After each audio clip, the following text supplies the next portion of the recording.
Your favorite social network is back.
Hello and welcome back to the Cafe d'Arcadia. My name is Sagal and I'm here with Amara tonight. Hello, Amara. Sorry. It's been fun. Yeah. So, anyways, I have to go pick up Randa from work, so I will be leaving you guys in the good hands of Amara. If something happens, most of you fucking ads. I wish I need YouTube Premium for this shit, but I'm gonna be leaving some background music, background lo-fi on. But you know, YouTube. Yeah. But yeah. Other than that, I'm leaving you guys with Amar, and I'm going to make sure that if something goes wrong with stream, I know if there's a few people who can directly message me and let me know, and I'll try to get it fixed as soon as I get back.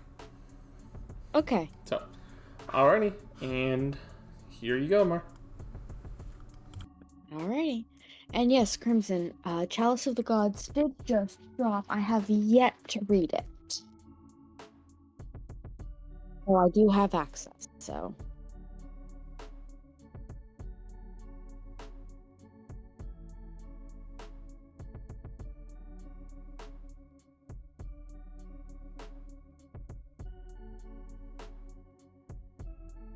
That's the wrong book. Give me one moment. I was about to read from the second book.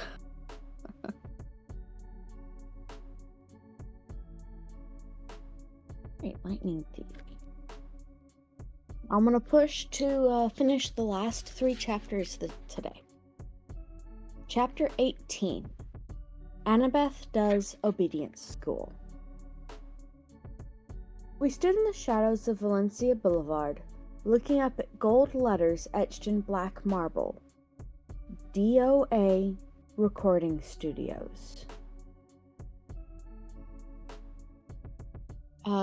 Crimson, that's going to have to wait until Sagro gets back, though we'll let him know. Underneath, stenciled on the glass doors, was no solicitors, no loitering, no living. It was almost midnight, but the lobby was brightly lit and full of people. Behind the security desk sat a tough-looking guard with sunglasses and an earpiece. I turned to my friends. Okay, you remember the plan? The plan? Grover gulped. Yeah, I love the plan. Annabeth asked, what happens if the plan doesn't work? Don't think negative. Right, she said. We're entering the land of the dead, and I shouldn't think negative. I took the pearls out of my pocket, the 3 milky spheres the Nereid had given me in Santa Monica.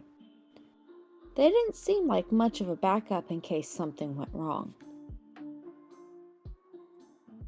Annabeth put her hand on my shoulder. I'm sorry, Percy. You're right. We'll make it. It'll be fine. She gave Grover a nudge. Oh, right, he chimed in. We got this far. We'll probably find the Master Bolt and save your mom. No problem. I looked at them both and felt really grateful.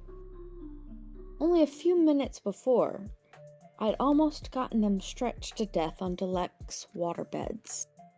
And now they were trying to be brave for my sake, trying to make me feel better.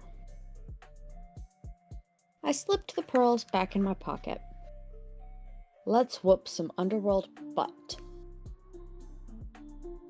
We walked inside the DOA lobby. Music played softly on hidden speakers. The carpet and walls were steel gray. Pencil cactuses grew in the corners like skeleton hands. The furniture was black leather, and every seat was taken. There were people sitting on couches, people standing up, people staring out the windows or waiting for the elevator. Nobody moved, or talked, or did much of anything. Out of the corner of my eye, I could see them all just fine. But if I focused on any one of them in particular, they started looking transparent. I could see right through their bodies. The security guard's desk was a raised podium, so we had to look up at him. He was tall and elegant, with chocolate-colored skin and bleached blonde hair shaved military style. He wore tortoiseshell shades and a silk Italian suit that matched his hair. A black rose was pinned to his lapel under a silver name tag. I read the name tag, then looked at him in bewilderment. Your name is Chiron?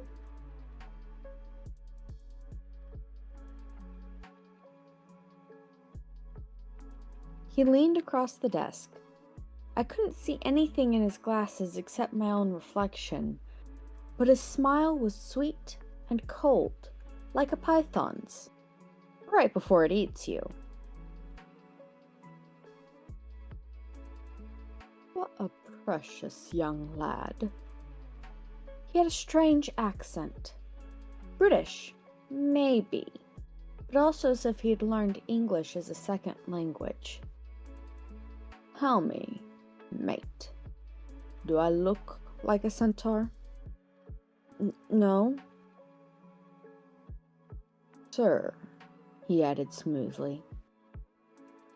Sir, I said. He pinched the name tag and ran his finger under the letters. Can you read this, mate? It says T-H-A-R-O-N.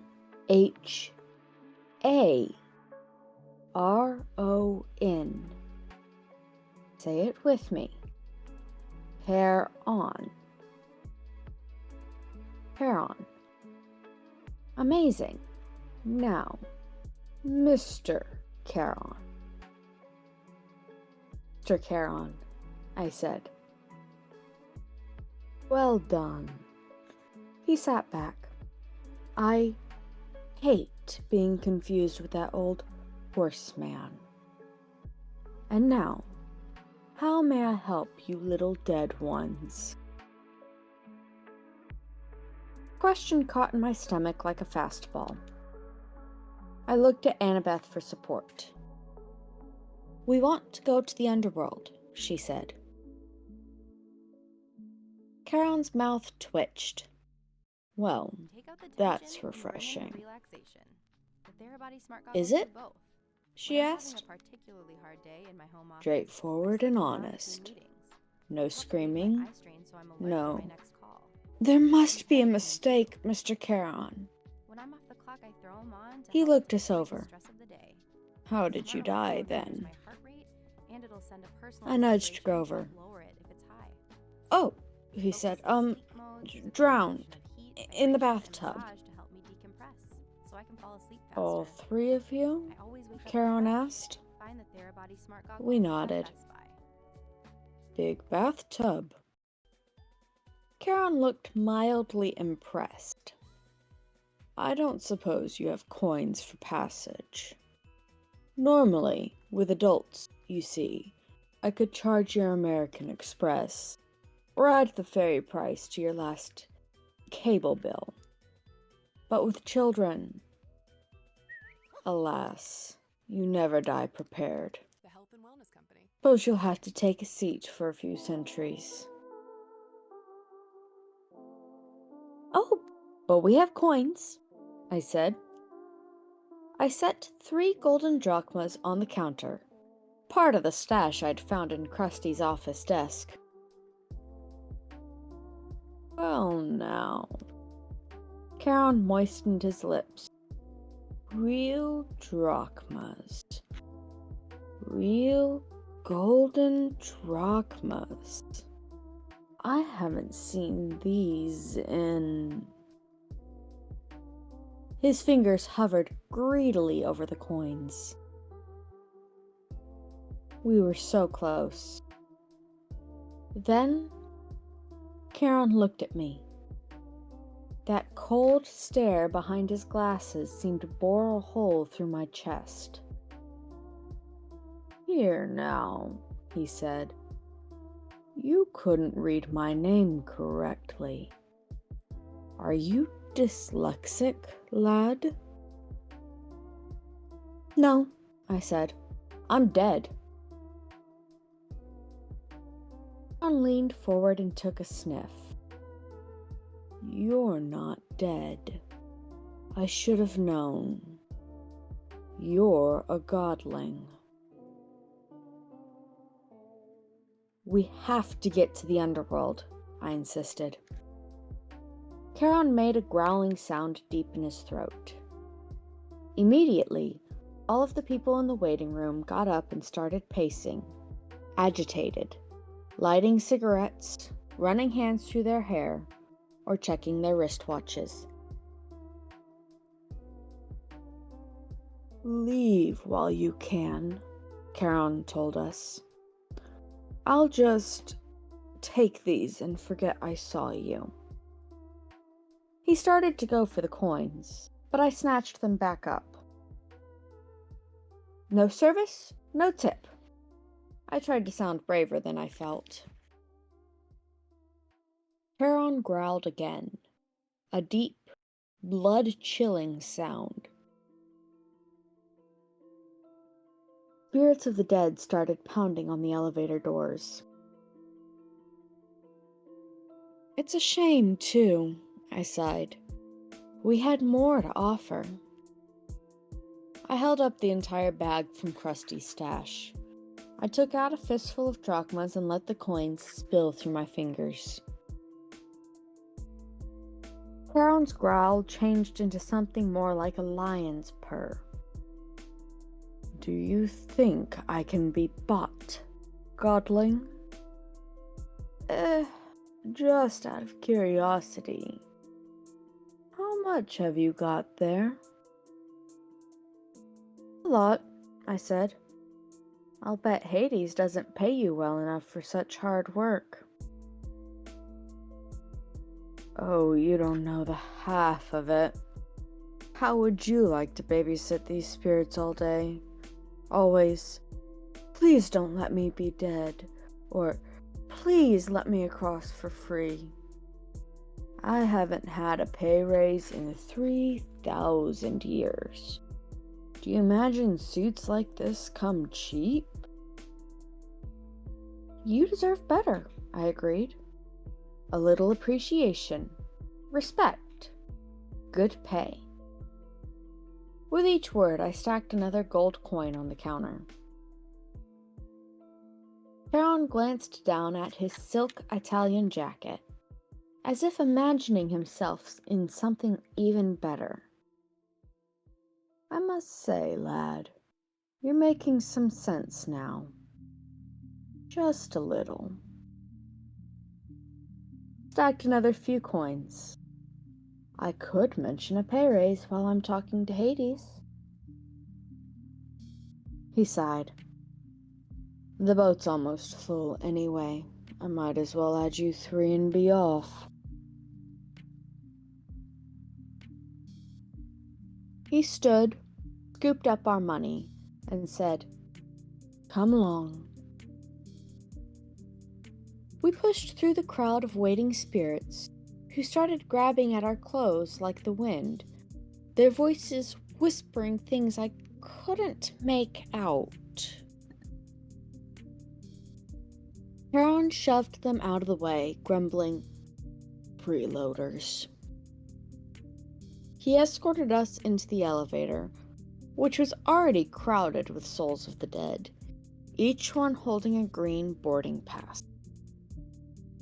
Charon grabbed 2 spirits who were trying to get on with us and pushed them back into the lobby. "Right. Now, no one get any ideas while I'm gone.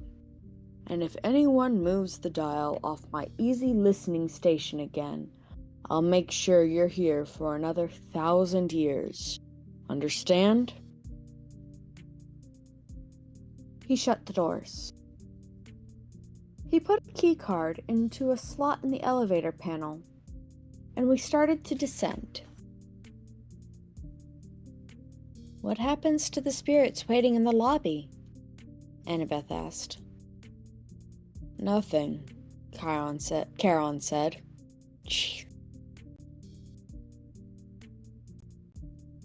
"For how long?"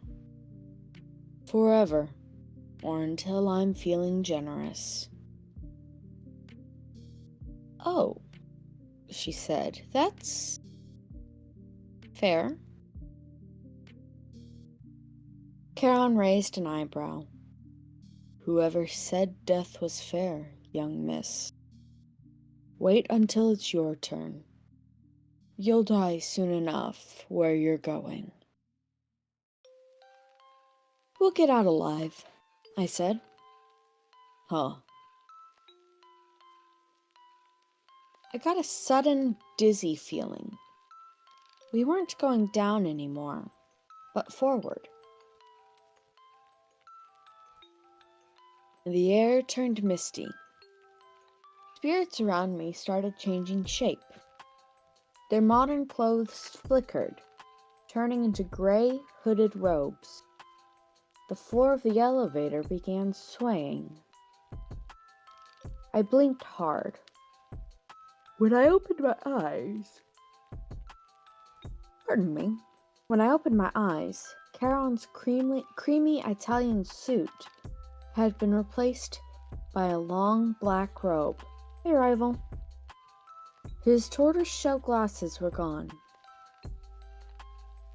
Where his eyes should have been were empty sockets, like Ares, except Charon's were totally dark, full of night and death and despair. He saw me looking and said, "Well?" "Nothing," I managed. I thought he was grinning, but that wasn't it. The flesh of his face was becoming transparent, letting me see straight through to his skull. The floor kept swaying. Grover said, "I think I'm getting seasick." When I blinked again, the elevator wasn't an elevator anymore. We were standing in a wooden barge. Charon was poling us across a dark, oily river, swirling with bones, dead fish, and other, stranger things. Plastic dolls, crushed carnations, soggy diplomas with gilt edges. "The river sticks," Annabeth murmured. "It's so polluted," Charon said. "For thousands of years, you humans have been throwing in everything you come across. Hopes, dreams, wishes that never came true. Irresponsible waste management, if you ask me." Mist curled off the filthy water. Above us, almost lost in the gloom, was a ceiling of stalactites. Ahead, the far shore glimmered with a greenish light, the color of poison. Panic closed up my throat. What was I doing here? These people around me, they were dead. Annabeth grabbed a hold of my hand. Under normal circumstances, this would have embarrassed me, but I understood how she felt. She wanted reassurance that somebody else was alive on this boat. I found myself muttering a prayer, though I wasn't quite sure who I was praying to. Down here, only one God mattered, and he was the one I had come to confront. Oi, stop that. There we go. The shoreline of the underworld came into view. Craggy rocks and black volcanic sand stretched inland for about 100 yards to the base of a high stone wall which marched off in either direction as far as we could see. A sound came from somewhere nearby in the green gloom, echoing off the stones. The howl of a large animal.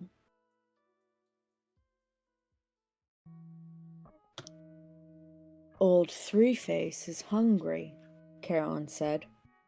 His smile turned skeletal in the greenish light. "Bad luck for you, godlings."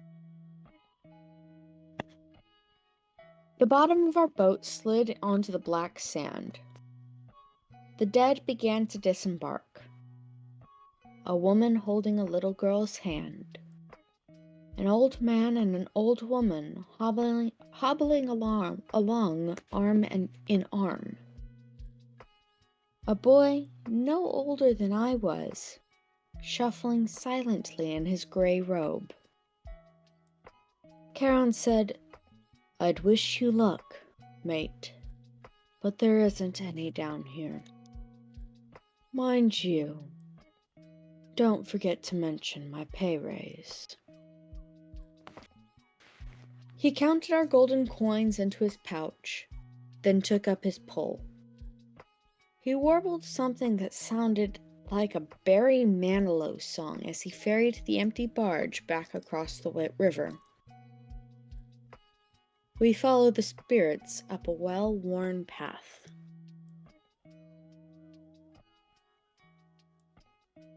Not sure what I was expecting. Pearly gates, or a big black portcullis, or something. But the entrance to the underworld looked like a cross between airport security and the Jersey Turnpike. There were 3 separate entrances under one huge black archway that said, "You are now entering Erebus." Each entrance had a pass-through metal detector with security cameras mounted on top. Beyond this were toll booths manned by black-robed ghouls like Charon. The howling of the hungry animal was really loud now, but I couldn't see where it was coming from. The 3-headed dog, Kerberos, who was supposed to guard Hades' door, was nowhere to be seen. The dead queued up in 3 lines. 2 marked attendant on duty, and 1 marked easy death. The easy death line was moving right along. The other 2 were crawling. "What do you figure?" I asked Annabeth. "The fast line must go straight to the Asphodel Fields. No contest. They don't want to risk judgment from the court because it might go against them." "There's a court for dead people?" "Yeah, 3 judges. They switch around who sits on the bench. King Minos, Thomas Jefferson, Shakespeare, people like that.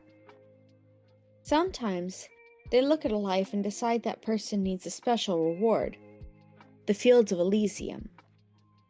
Sometimes they decide on punishment. But most people, well, they just lived. Nothing special, good or bad. They go to the Asphodel Fields." "And do what?" Grover piped up. "Imagine standing in a wheat field in Kansas.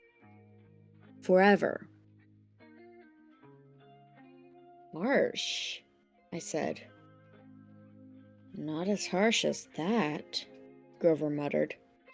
"Look." A couple of black-robed ghouls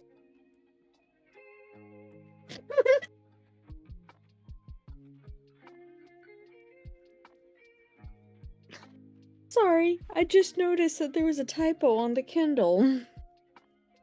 It says black-robed ghouls, not robed. Oh, the things you notice. A couple of black-robed ghouls had pulled aside one spirit and were frisking him at the security desk. The face of the dead man looked vaguely familiar. "He's that preacher who made the news, remember?" Grover asked. Oh yeah, I did remember now. We'd seen him on TV a couple of times at the Yancey Academy dorm. He was this annoying televangelist from upstate New York. who'd raised millions of dollars for orphanages and then got caught spending the money on stuff for his mansion, like gold-plated toilet seats and an indoor putt-putt golf course. He died in a police chase when his Lamborghini for the Lord went off the cliff.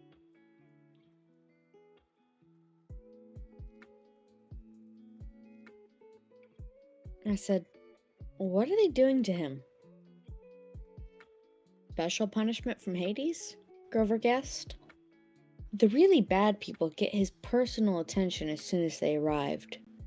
The kindly ones will set up an eternal torture for him."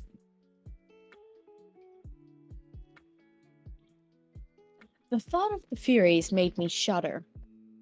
I realized I was in their home territory now. Old Mrs. Dodds would be licking her lips with anticipation.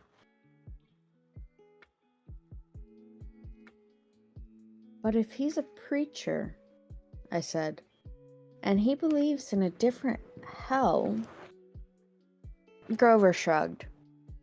"Who says he's seeing this place the way we're seeing it? Humans see what they want to see. You're very stubborn, persistent that way." We got closer to the gates. The howling was so loud now, it shook the ground at my feet. But I still couldn't figure out where it was coming from.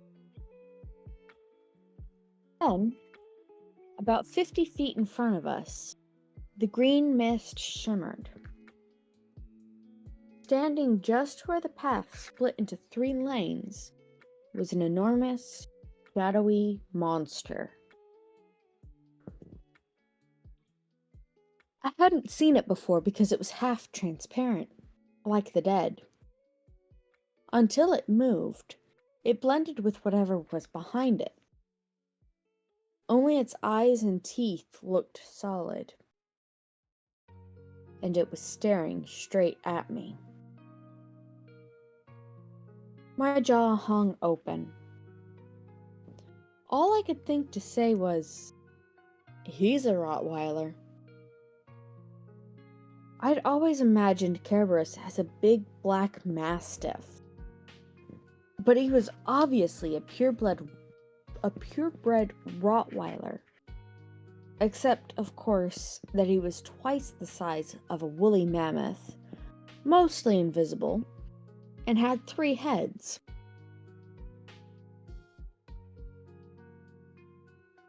The dead walked right up to him, no fear at all.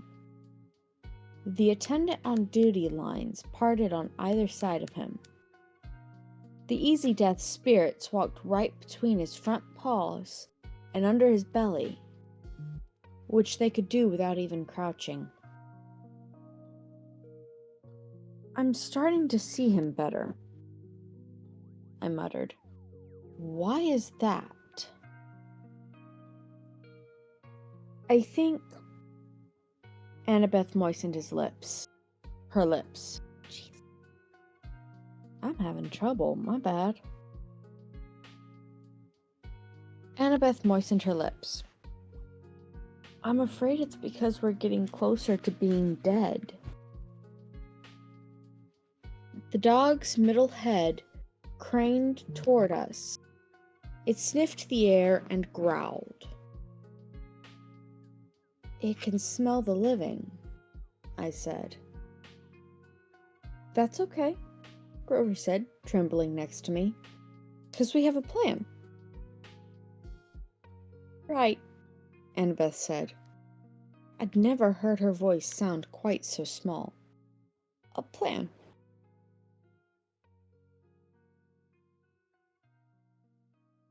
We moved toward the monster. The middle head snarled at us, then barked so loud my eyeballs rattled. "Can you understand it?" I asked Grover. "Oh yeah," he said. "I can understand it." "What's it saying?"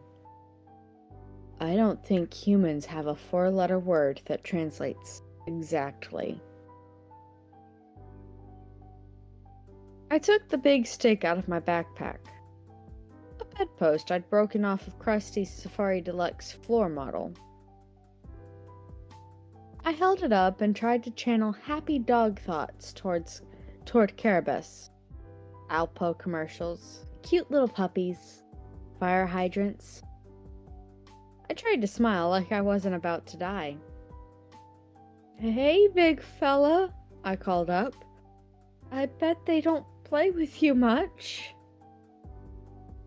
Growl. "Good boy," I said weakly. I waved the stick. The dog's middle head followed the movement. The other two heads trained their eyes on me, completely ignoring the spirits. I had Kerberus's undivided attention. I wasn't sure that was a good thing. "Fetch!" I threw the stick into the gloom. A good, solid throw. I heard it go kersploosh in the river Styx. Kerberos glared at me, unimpressed. His eyes were baleful and cold. So much for that plan. Kerberos was now making a new kind of growl, deeper down in his three throats. Grover said. "Percy? Yeah? I just thought you'd want to know." "Yeah? Kerberos?" He's saying we've got 10 seconds to pray to the god of our choice. After that, well, he's hungry. "Hey," Annabeth said. She started rifling through her pack. Uh-oh, I thought. 5 seconds, Grover said. "Do we run now?" Annabeth produced a red rubber ball the size of a grapefruit. It was labeled Waterland, Denver, Colorado. Before I could stop her, she raised the ball and marched straight up to Kerberos. She shouted, "See the ball? You want the ball, Kerberos? Sit!" Kerberos looked as stunned as we were. All three of his heads cocked sideways. 6 nostrils dilated. "Sit!" Annabeth called again. I was sure that any moment she would become the world's largest milk-bone dog biscuit. But instead, Kerberos licked his 3 sets of lips, shifted on his haunches, and sat immediately, crushing a dozen spirits who'd been passing underneath him in the easy death line. The spirits made muffled hisses as they dissipated, like the air let out of tires. Annabeth said, "Good boy!" She threw Kerberos the ball. He caught it in his middle mouth. It was barely big enough for him to chew, and the other head started snapping at the middle, trying to get the new toy. "Drop it!" Annabeth ordered. Kerberos's heads stopped fighting and looked at her. The ball was wedged between 2 of his teeth like a tiny piece of gum. He made a loud, scary whimper, then dropped the ball, now slimy and nearly bitten in half, at Annabeth's feet. "Good boy." She picked up the ball, ignoring the monster spit all over it. She turned toward us. "Go now. Easy death line. It's faster." I said, "But..." "Now," she ordered, in the same tone she was using on the dog. Grover and I inched forward warily.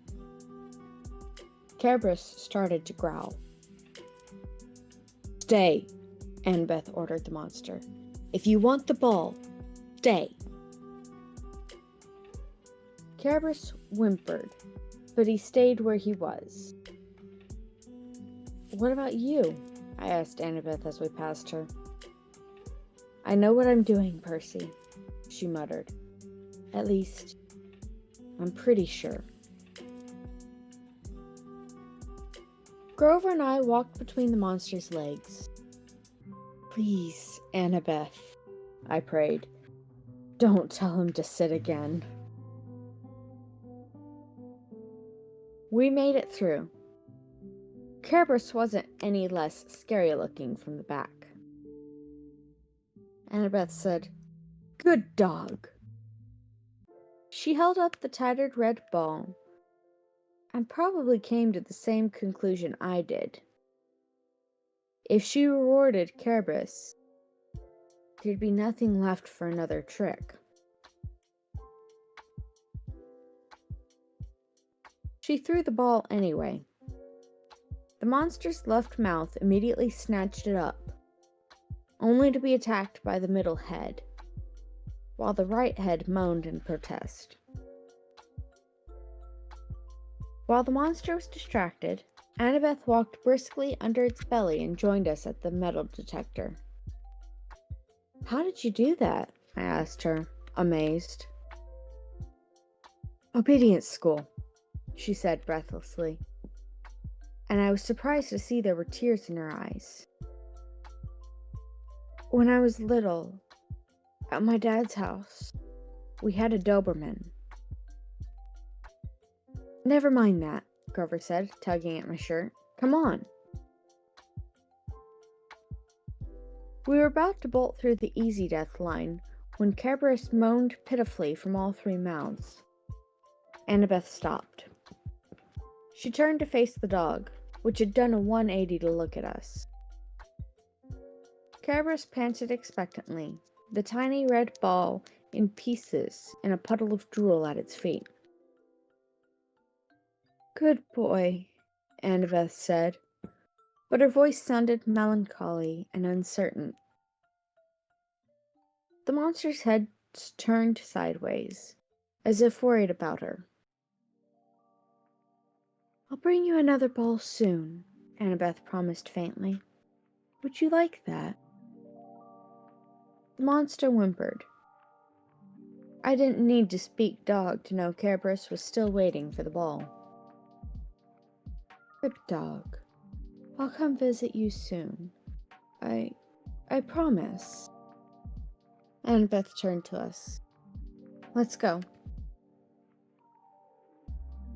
Grover and I pushed through the metal detector, which immediately screamed and set off flashing red lights. Unauthorized possessions. Magic detected. Kerberos started to bark. We burst through the easy death gate, which started even more alarms blaring, and raced into the underworld. A few minutes later, we were hiding, out of breath, in the rotten trunk of an immense black tree as... Oi.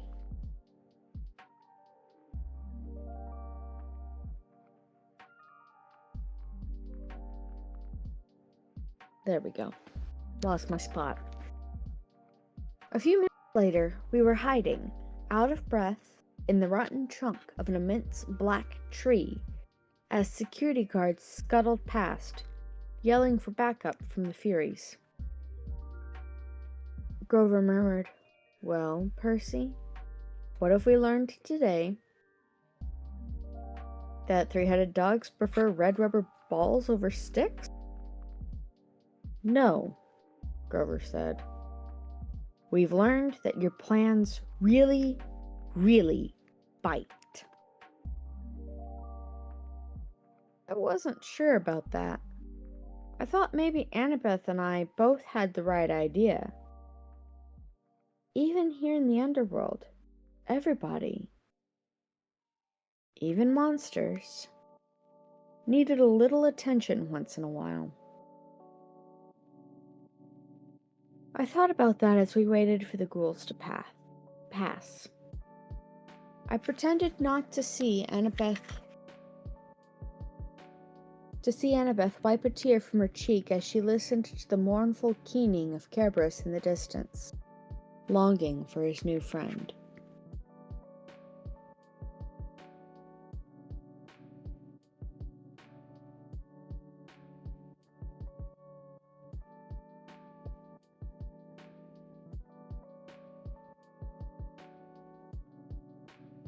Chapter 19. We find out the truth. Sort of.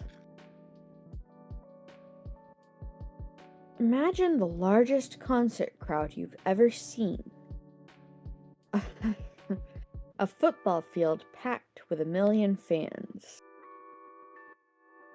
I'm afraid if I were to try to stretch right now, hon, I would have muscle spasms. But I have drunk some water. Now imagine a field 1,000,000 times that big, packed with people, and imagine the electricity has gone out, and there's no noise, no light, no beach ball bouncing around over the crowd. Something tragic has happened backstage. Whispering masses of people are just milling around in the shadows, waiting for a concert that'll never start. If you can picture that, you have a pretty good idea what the fields of asphodel looked like. The black grass had been trampled by eons of dead feet. A warm, moist wind blew like the breath of a swamp. Black trees, Grover told me they were poplars, grew in clumps here and there. The cavern ceiling was so high above us, it might have been a bank of storm clouds, except for the stalactites, which glowed faint gray and looked wickedly pointed. I tried not to imagine they'd fall on us at any moment, but dotted around the fields were several that had fallen and impaled themselves in the black grass. I guess the dead didn't have to worry about little hazards like being speared by stalactites the size of booster rockets. Annabeth, Grover, and I tried to blend into the crowd, keeping an eye out for security ghouls. I couldn't help looking for familiar faces among the spirits of asphodel. But the dead are hard to look at. Their faces shimmer. They all look slightly angry or confused. They will come up to you and speak, but their voices sound like chatter, like bats twittering.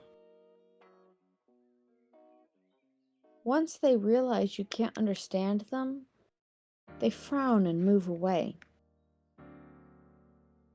The dead aren't scary.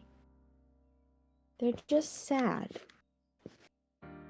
We crept along, following the line of new arrivals that snaked from the main gates toward a black, tented pavilion with a banner that read, "Judgments for Elysium and Eternal Damnation. Welcome, newly deceased." Out back of the tent came two much smaller lines. To the left, spirits flanked by security ghouls were marched down a rocky path toward the fields of punishment, which glowed and smoked in the distance. A vast, cracked wasteland with rivers of lava and minefields and miles of barbed wire separating the different torture areas.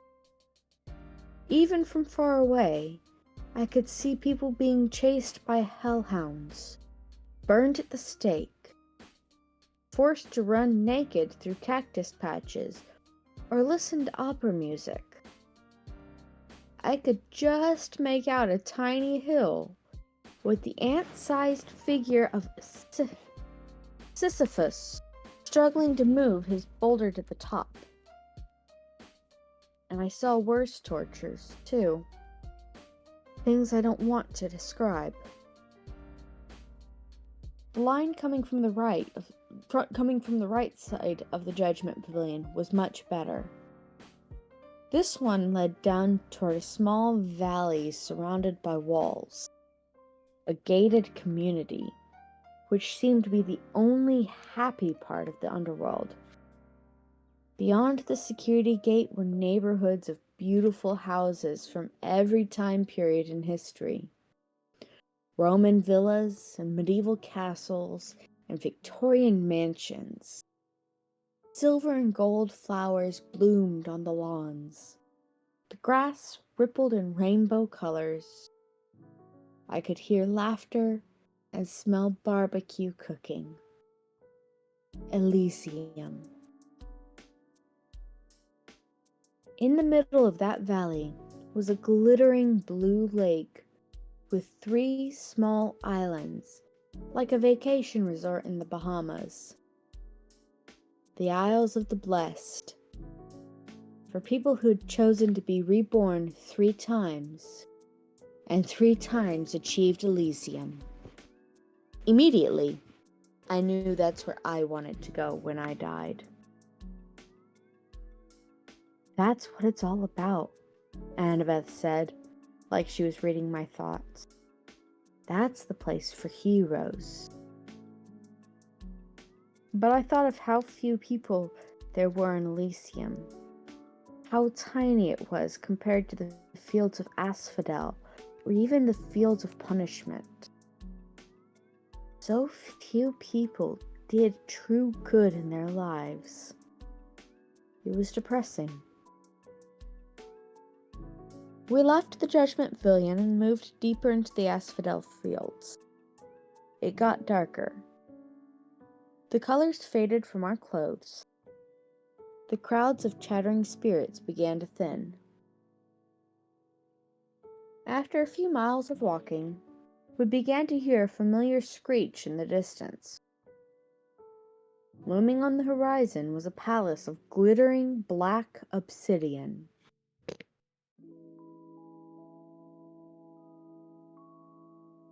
Why do we need to add the black descriptor? Obsidian is known to be black, right? Sorry, random thoughts happen, and they're just really bad today. Looming on the horizon was a palace of glittering black obsidian. Above the parapets, swirling like 3 dark, bat-like creatures.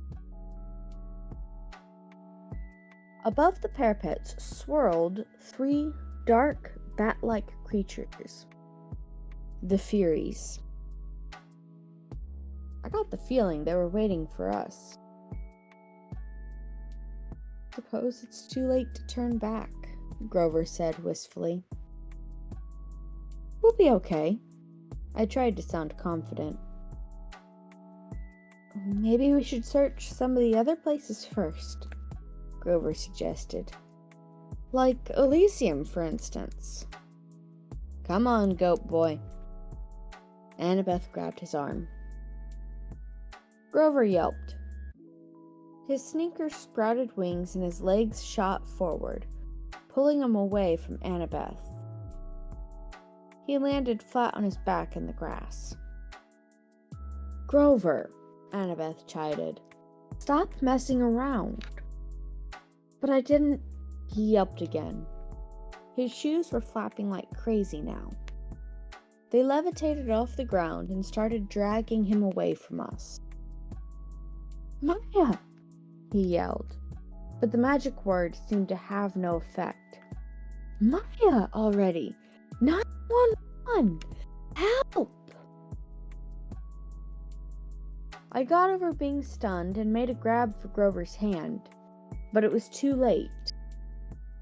He was picking up speed, getting downhill like a bobsled. We ran after him. Annabeth shouted, Untie the shoes! It was a smart idea, But I guess it's not so easy when your shoes are pulling you along feet first at full speed. Grover tried to sit up, but he couldn't get close to the laces. We kept after him, trying to keep him in sight as he zipped between the legs of spirits who chattered at him in annoyance. I was sure Grover was going to barrel straight through the gates of Hades' palace, but his shoes veered sharply to the right and dragged him in the opposite direction. The slope got steeper. Grover picked up speed. Annabeth and I had to sprint to keep up. The cavern walls narrowed on either side, and I realized we'd entered some kind of side tunnel. No black grass or trees now, just rock underfoot and the dim light of the stalactites above. "Grover!" I yelled, my voice echoing. "Hold on to something!" "What?" he yelled back. He was grabbing at gravel, but there was nothing big enough to slow him down. The tunnel got darker and colder. The hairs on my arms bristled.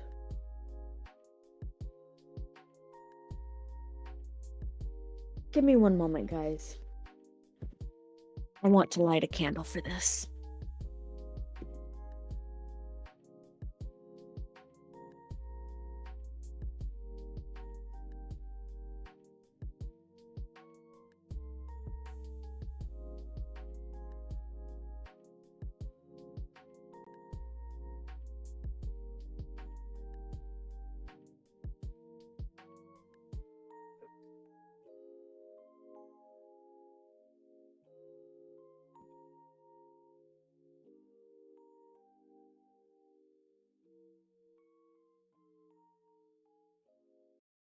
Asana helps you keep track of all the details in one place, so you and your team can stay focused on the work and the goals that matter most.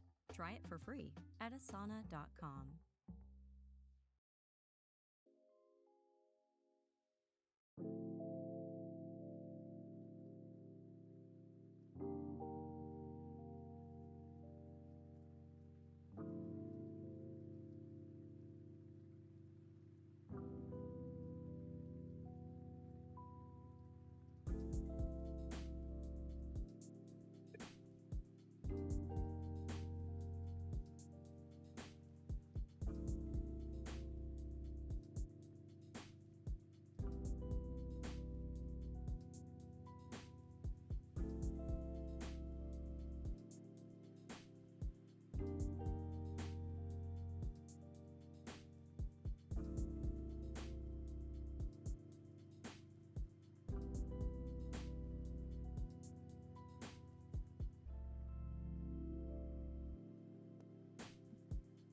Sorry about that.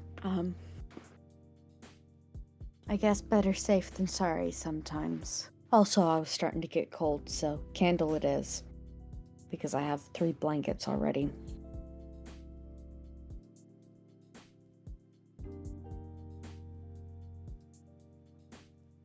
The tunnel got darker and colder. The hairs on my arms bristled.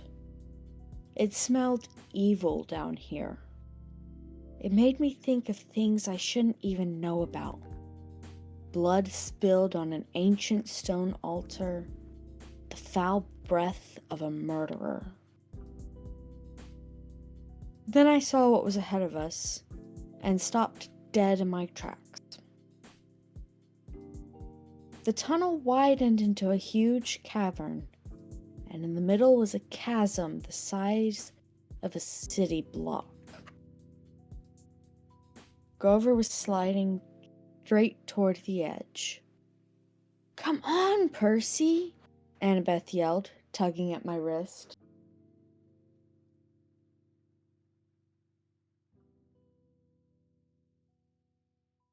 "But that's..." "I know," she shouted. "The place you described in your dream. But Grover's going to fall if we don't catch him.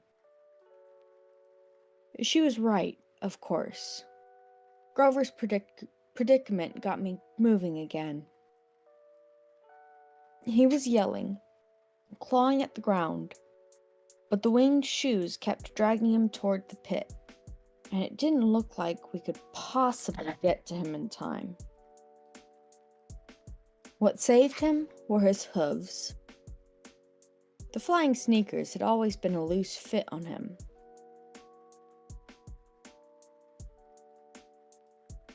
And finally, Grover hit a big rock and the left shoe came flying off. It sped into the darkness down into the chasm. The right shoe kept tugging him along, but not as fast. Grover was able to slow himself down by grabbing onto the big rock and using it like an anchor.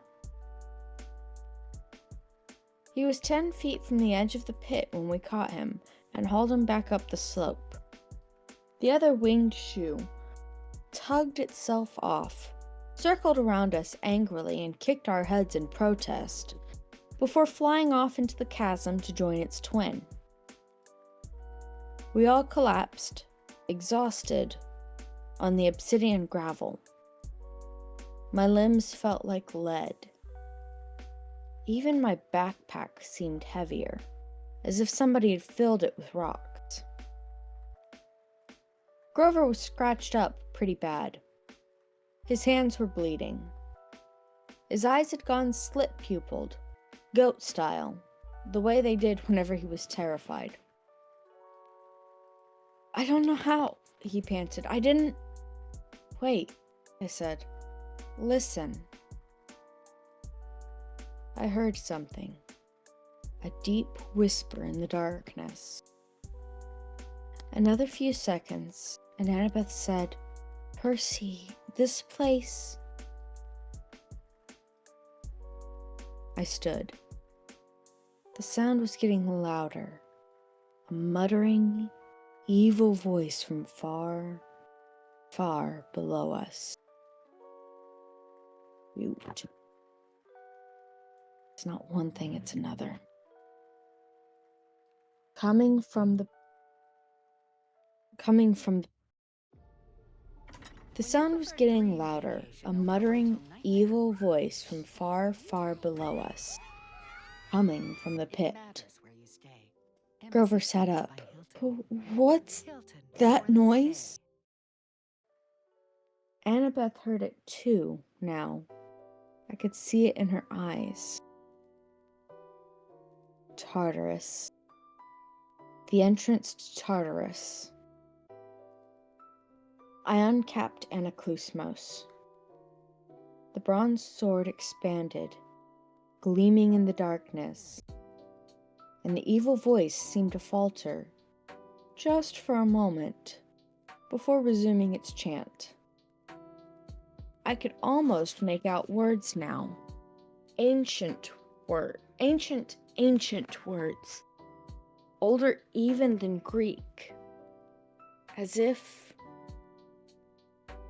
"Magic," I said. "We have to get out of here," Annabeth said. Together, we dragged Grover to his hooves and started back up the tunnel. My legs wouldn't move fast enough. My backpack weighed me down. The voice got louder and angrier behind us, and we broke into a run. Not a moment too soon. A cold blast of wind pulled at our backs, as if the entire pit were inhaling. For a terrifying moment, I lost ground, my feet slipping on the gravel.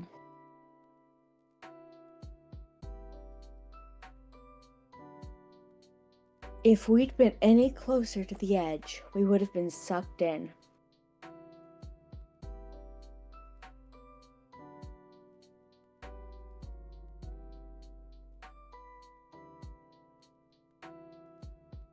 We kept struggling forward, and finally reached the top of the tunnel, where the cavern widened out into the fields of asphodel. The wind died. A wail of outrage echoed from deep in the tunnel. Something was not happy we'd gotten away.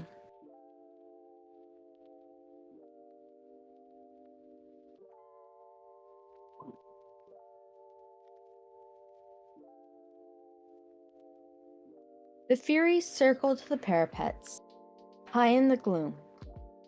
The outer walls of the fortress glittered black, and the 2-story-tall bronze gates stood wide open. Up close, I saw that the engravings on the gates were scenes of death. Some were from modern times. An atomic bomb exploding over a city, a trench filled with gas mask-wearing soldiers, a line of African famine victims waiting with empty bowls. But all of them looked as if they'd been etched into the bronze thousands of years ago. I wondered if I was looking at prophecies that had come true. Inside the courtyard was the strangest garden I'd ever seen. Multicolored mushrooms,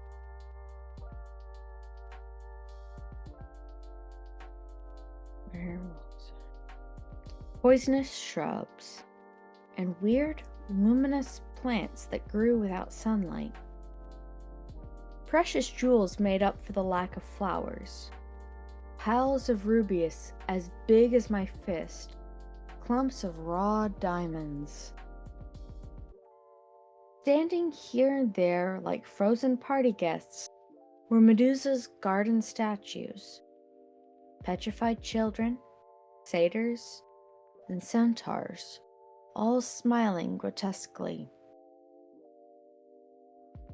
In the center of the garden was an orchard of pomegranate trees, their orange blooms neon bright in the dark. The Garden of Persephone, Annabeth said. Keep walking. I understood why she wanted to move on.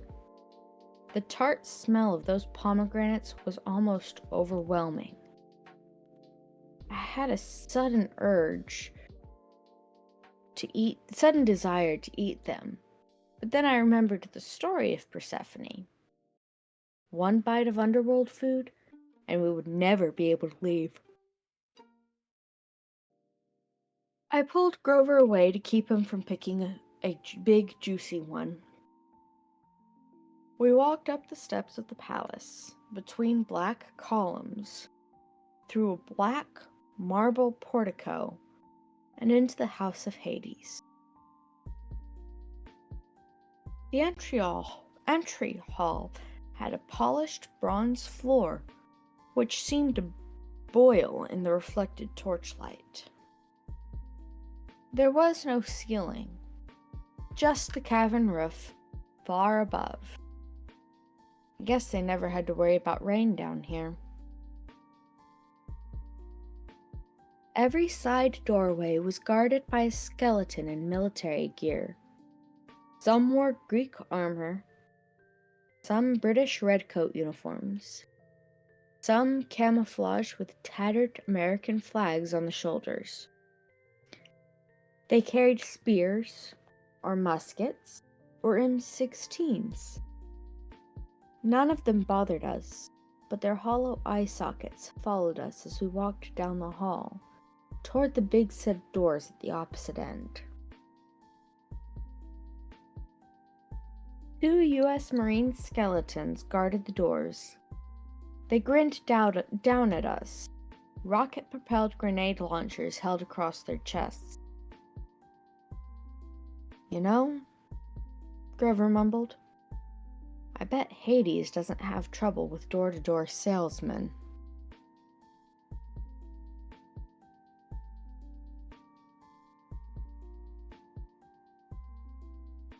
My backpack weighed a ton now. I couldn't figure out why. I wanted to open it, check to see if I'd had somehow picked up a stray bowling ball, but this wasn't the time.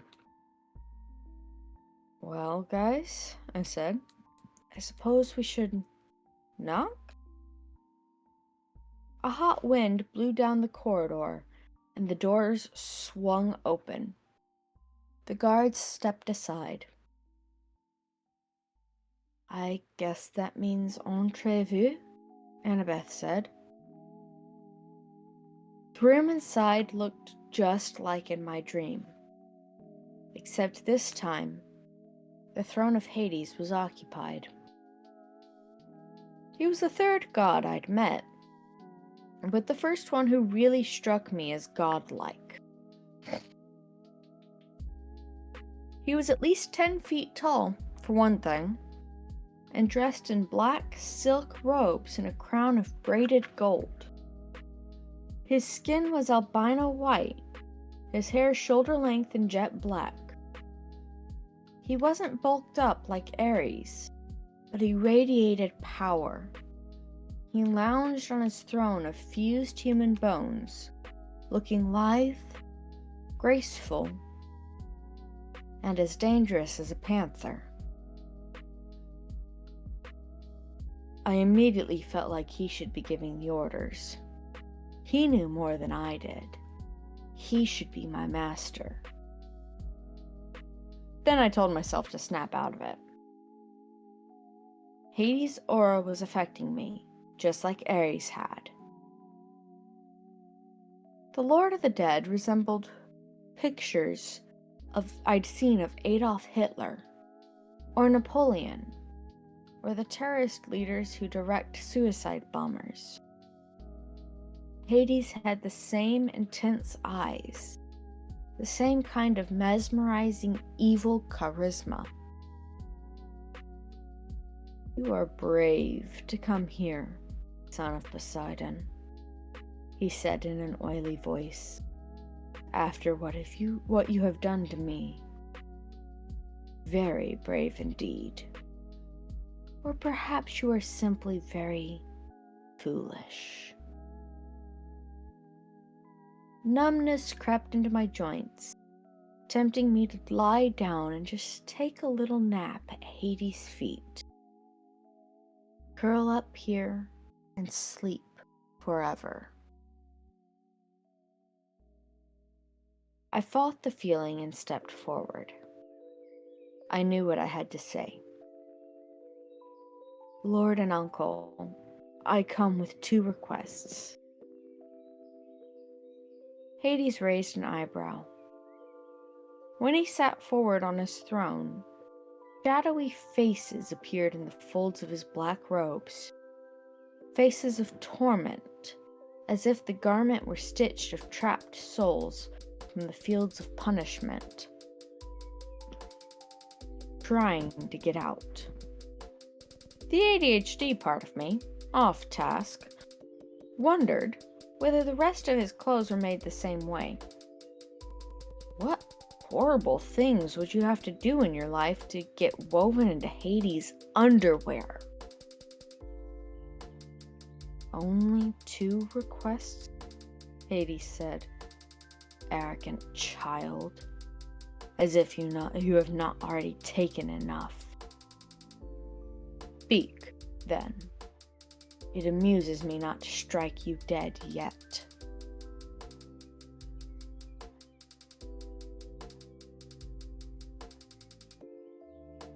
I swallowed.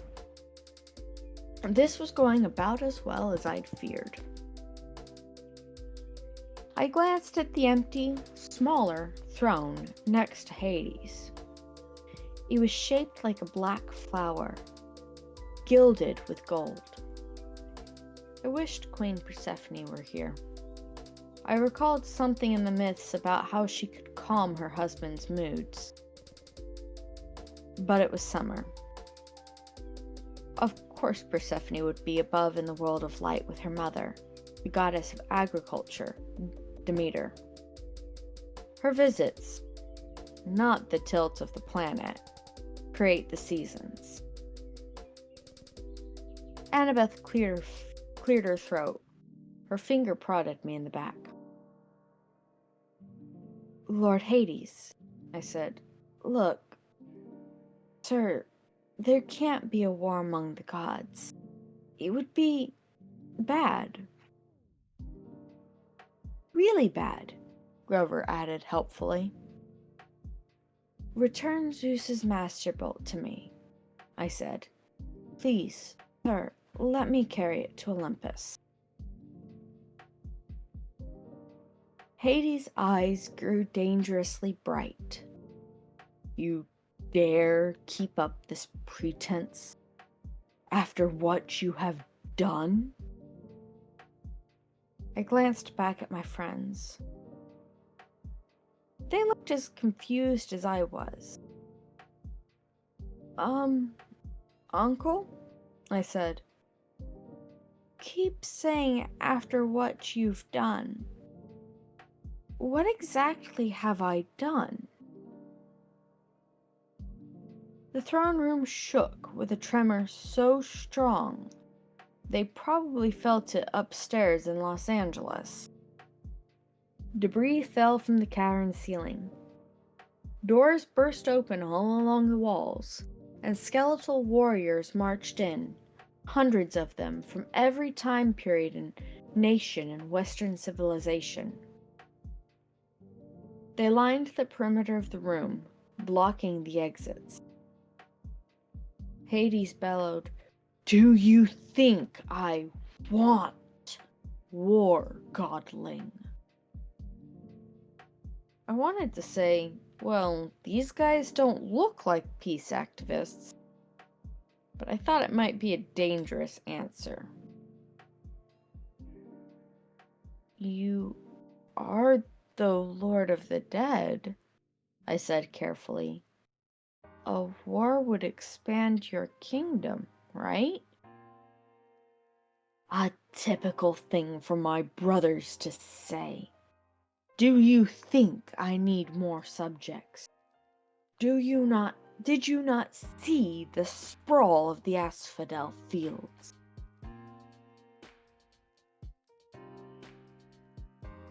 Well, have you any idea how much my kingdom has swollen in this past century alone? How many subdivisions I've had to open? I opened my mouth to respond. But Hades was on a roll now. More security ghouls, he moaned. Traffic problems in the Judgment Pavilion. Double overtime for the staff. I used to be a rich god, Percy Jackson. I control all the precious metals under the earth. But my expense. Karen wants a pay raise, I blurted, just remembering the fact. As soon as I said it, I wish I could sew up my mouth. Don't get me started on Charon, Hades yelled. He's been impossible ever since he discovered Italian suits. Problems everywhere. And I've got to handle all of them personally. The commute time alone from the palace to the gates is enough to drive me insane. And the dead just keep arriving. No, godling. I need no help getting subjects. I did not ask for this war. But you took Zeus's master bolt. Lies. More rumbling. Hades rose from his throne, towering to the height of a football goalpost. Your father may fool Zeus, boy, but I am not so stupid. I see his plan. His plan? You were the thief on the winter solstice, he said. Your father thought to keep you his little secret. He directed you into the throne room on Olympus. You took the Master Bolt and my helm. Had I not sent my fury to discover you at Yancy Academy, Poseidon might have succeeded in hiding his scheme to start a war. But now you've been forced into the open.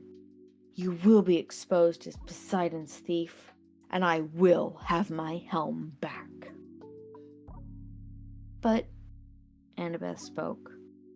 I could tell her mind was going 1,000,000 miles an hour. Lord Hades, your helm of darkness is missing too? Do not play innocent with me, girl. You and the satyr have been helping this hero, coming here to threaten me in Poseidon's name, no doubt, to bring me an ultimatum. Does Poseidon think I can be blackmailed into supporting him? No, I said. Poseidon didn't. I have said nothing of the helm's disappearance, Hades snarled, because I had no illusions that anyone on Olympus would offer me the slightest justice, the slightest help. I can ill afford for word to get out that my most powerful weapon of fear is missing. So I searched for you myself. And when it was clear you were coming to me to deliver your threat, I did not try to stop you. You didn't try to stop us, but return my helm now, or I will stop death, Hades threatened.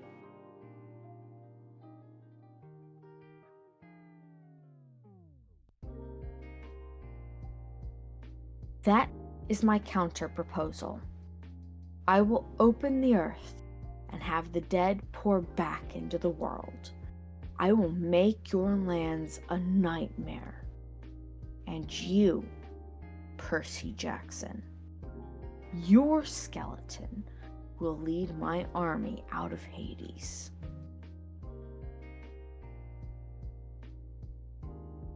The skeletal soldiers all took one step forward, making their weapons ready. At that point, I probably should have been terrified. The strange thing was, I felt offended. Nothing gets me angrier than being accused of something I didn't do. I've had a lot of experience with that. You're as bad as Zeus, I said. You think I stole from you? That's why you sent the Furies after me? Of course, Hades said. And the other monsters? Hades curled his lip. I had nothing to do with them. I wanted no quick death for you. I wanted you brought before me alive so you might face every torture in the fields of punishment. Why do you think I let you enter my kingdom so easily? Easily? Return my property. But I don't have your helm. I came here for the Master Bolt, which you already possess, Hades shouted. You came here with it, little fool.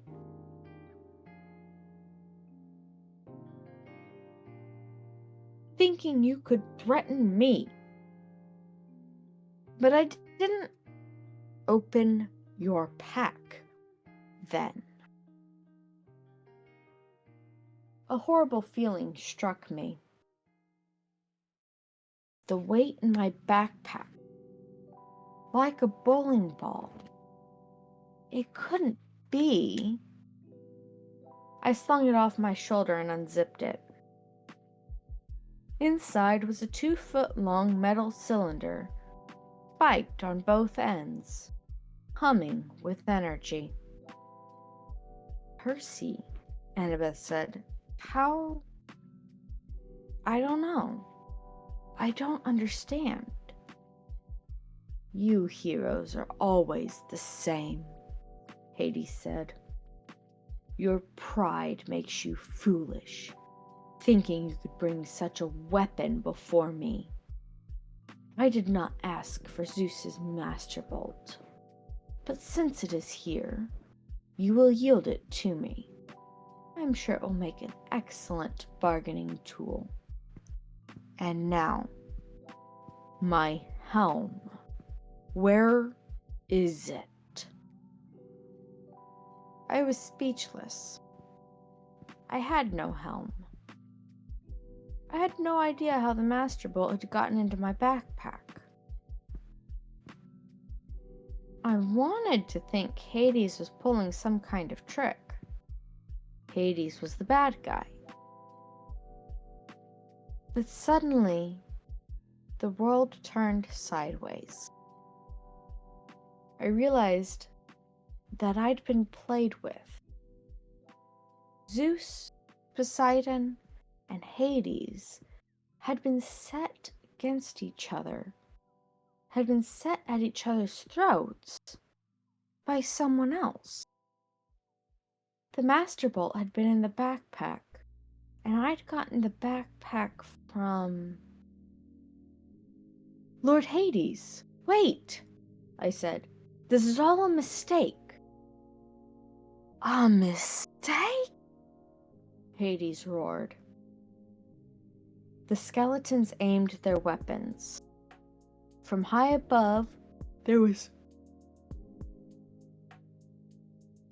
a fluttering of leathery wings, and the 3 Furies swooped down to perch on the back of their master's throne.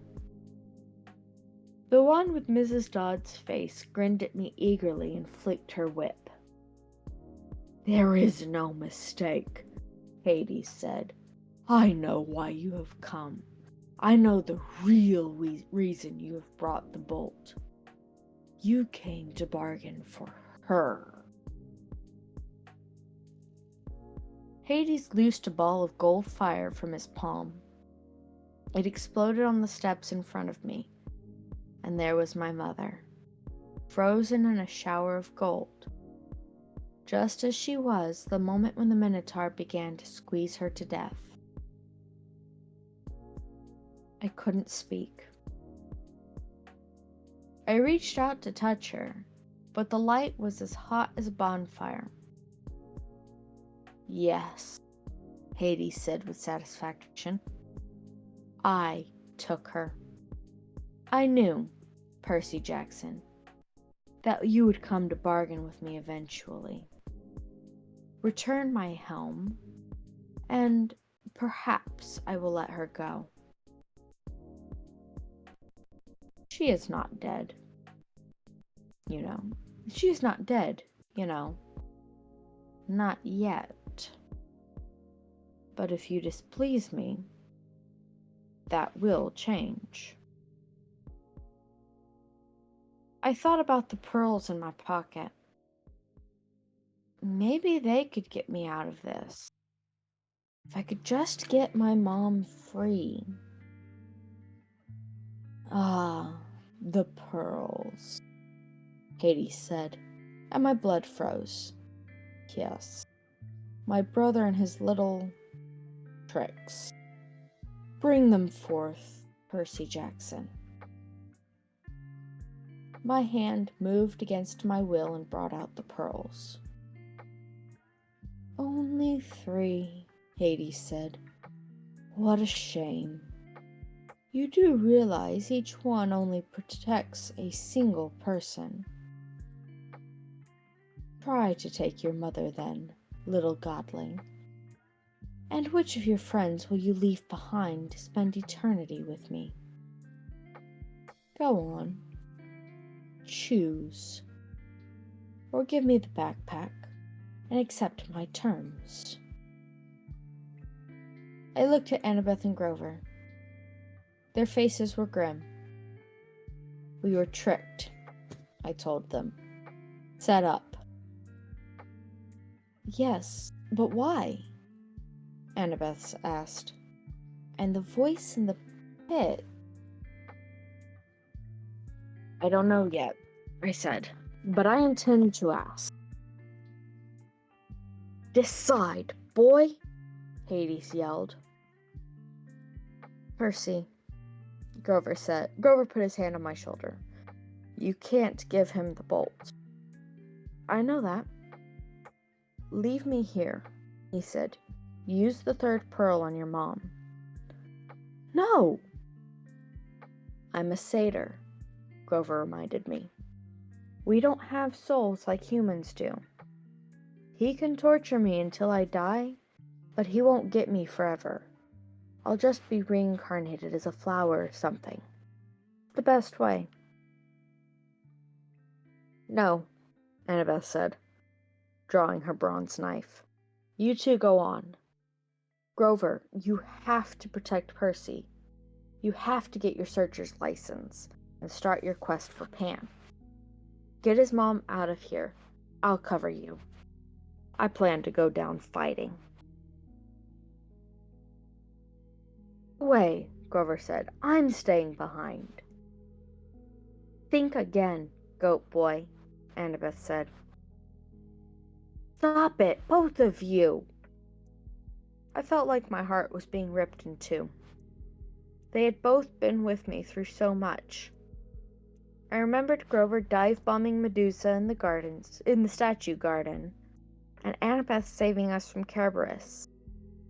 We'd survived Hephaestus' Waterland ride, the St. Louis Arch, and the Lotus Casino. I'd spent thousands of miles worried that I'd be betrayed by a friend, but these friends would never do that. They had done nothing but save me, over and over, and now they wanted to sacrifice their lives for my mom. I know what to do, I said. Take these. I handed them each a pearl. Annabeth said, But Percy. I turned and faced my mother. I desperately wanted to sacrifice myself and use the last pearl on her. But I knew what she would say. She would never allow it. I had to get the bolt back to Olympus and tell Zeus the truth. I had to stop the war. She would never forgive me if I saved her instead. I thought about the prophecy made at Half-Blood Hill. What seemed like 1,000,000 years ago. You will fail to save what matters most in the end. I'm sorry, I told her. I'll be back. I'll find a way. The smug look on Hades' face faded. Godling?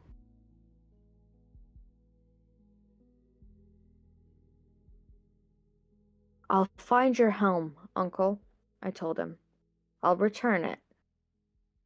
Remember about Carolyn's pay raise. Thank you! Do not defy me. And it wouldn't hurt to play with Cerberus once in a while. He likes red rubber balls.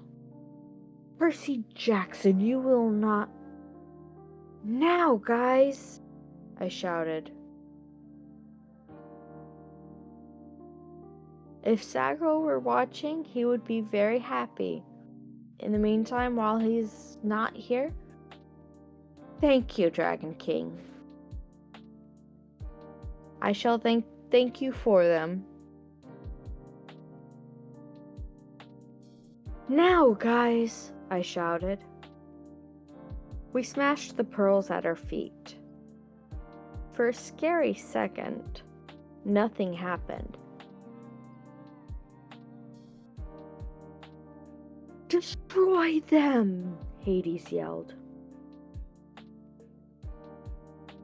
The army of skeletons rushed forward, Swords out, guns clicking to full automatic. The Furies lunged, their whips bursting into flame. Just as the skeletons opened fire, the pearl fragments at my feet exploded with a burst of green light and a gust of fresh sea wind. I was encased in a milky white sphere, which was starting to float off the ground. Annabeth and Grover were right behind me. Spears and bullets sparked harmlessly off the pearl bubbles as we floated up.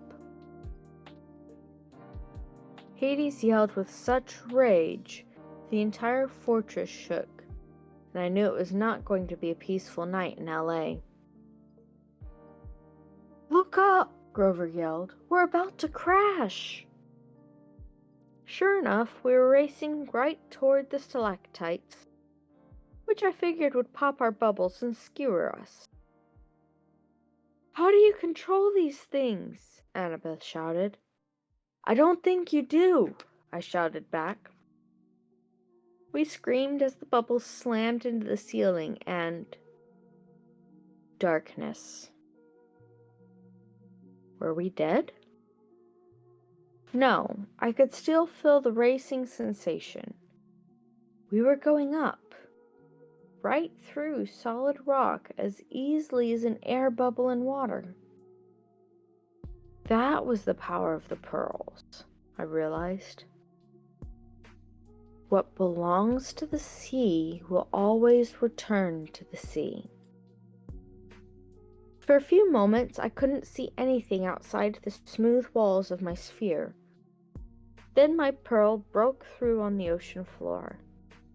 The other two milky spheres, Annabeth and Grover, kept pace with me as we soared upward through the water, and kablam! We exploded on the surface in the middle of Santa Monica Bay, knocking a surfer off his board with an indignant, "Dude!" I grabbed Grover and hauled him over to a life buoy. I caught Annabeth and dragged her over too. A curious shark was circling us, a great white about 11 feet long. "Beat it," I said. The shark turned and raced away. The surfer screamed something about bad mushrooms and paddled away from us as fast as he could. Somehow, I knew what time it was. Early morning, June 21st, the day of the summer solstice. In the distance, Los Angeles was on fire, plumes of smoke rising from neighborhoods all over the city. There had been an earthquake, all right, and it was Hades' fault. He was probably sending an army of the dead after me right now. But at the moment, the underworld wasn't my biggest problem. I had to get to shore. I had to get Zeus's thunderbolt back to Olympus. Most of all, I had to have a serious conversation with the god who tricked me.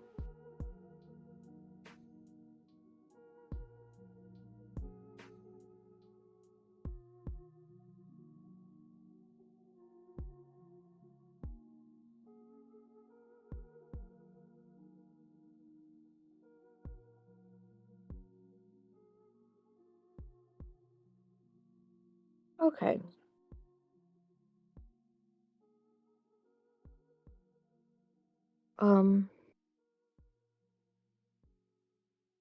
I miscalculated.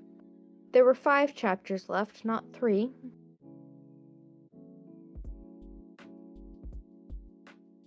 Give me a moment. Be a Witcher game? Give me a quick moment. I'm double checking something. Okay, so that's this one. I can definitely finish the book next week. I will push 3 chapters, the last 3 chapters next week. And then after the uncapped subathon, I will start up with the Sea of Monsters. How Okay, then. So, we're good for tonight, then? Yeah. Alrighty, let me go see if there's anybody I can find to go raid right now. Okay. Because, that way we can go send people off. And, you know what? Jenga's live. I was about to say, I know Jenga did start something earlier.